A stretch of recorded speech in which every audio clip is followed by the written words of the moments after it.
Howdy guys, ever wanted to run your Linux distro off a USB drive? Well, today we are looking at Slax, a compact and very nice looking portable OS.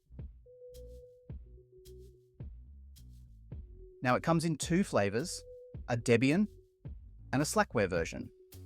I've previously tried the Debian version, so we choose Slackware this time, and then select your processor type. After that, you get the download link in your email and get started. So full disclosure, I'm a huge fan of this distro, and just the fact that you can run your entire OS off of a small removable media. The new version of Slax has support for the newest Debian and particularly the updates to Slackware 15. I have a bit of a soft spot for Slackware. I used to run it for work back in the day, and it's a rock-solid distro. So yeah, I'm going to have a look at installing some new packages and also what's needed to run Slax beyond the live experience and save some data on the USB as well. Alright, so how slick does this look? I swear this puts a lot of full-size distros to shame. The desktop is simple, but everything is in the right place. Like your language and workspace switcher, and check this out, desktop resolution switcher.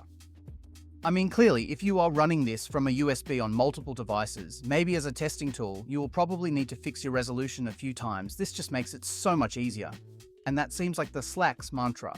Simple, but done right. And as you right-click, you have access to the apps and tools included, for example, the terminal. And also the file browser, which looks quite Windows-like, I guess, but that's not always a bad thing. We also have a included web browser, which is Chromium. I think it's a bit slow to start up.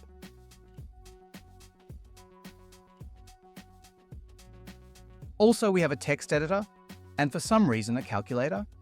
Oh, and this is also really neat, a network manager, which just opens from here.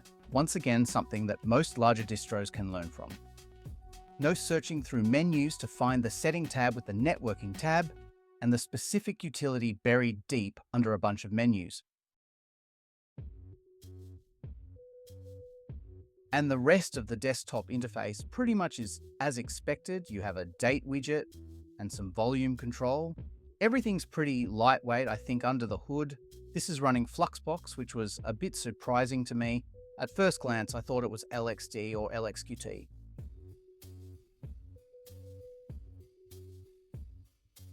I really like the menu with each limited selection of applications. The Slax team has taken the trouble to polish and make everything look good. Nice work.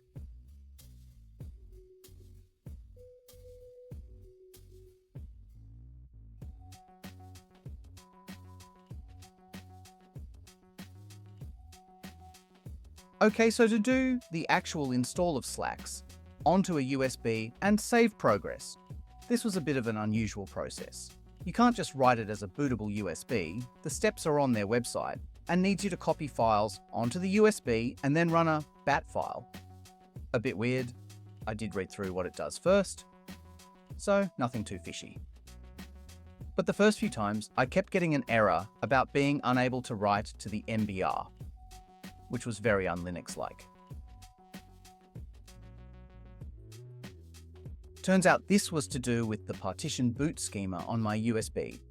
I was able to fix this by using Rufus and telling it to update my USB. Just needed MS-DOS as boot selection and MBR as partition scheme. After doing this, the Slax bat file ran without any error at all. But wait, there's more! Now this might just be to do with my Lenovo ThinkPad, or it could be more common, but I also had to switch the BIOS startup priority. Or it would just hang after the BIOS test. The default is the newer UEFI standard, but I had to tell it to use legacy first, and this got me over the final hurdle. Now, did these two issues affect my overall impression of Slax? Probably. I'm not sure if it's a testing issue or the developers not being able to support every type of system, but it's a shame given the polish on the rest of it. Oh well.